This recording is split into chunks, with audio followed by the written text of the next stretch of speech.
Hello friends, welcome back to the my new video guys and my YouTube channel guys. Today friend, we are going to talk about how can we change ringtone in our Samsung phone. Friends, you want to change your ringtone in your Samsung phone, so how can you change it? Today I will show you, I will tell you guys. So before starting video friend, first of all go and subscribe the channel guys, click the bell icon and like the video.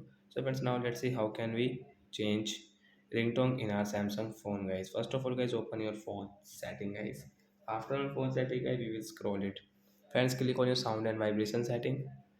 Guys, click on your phone ringtone. Guys, you want to change your SIM ringtone 1 and SIM ringtone 2. So I want to change SIM ringtone 1 only. So I will tap here and guys I will click on guys any ringtone. So example for guys I will click at this flight ringtone guys. I will tap here, tap and guys again tap here.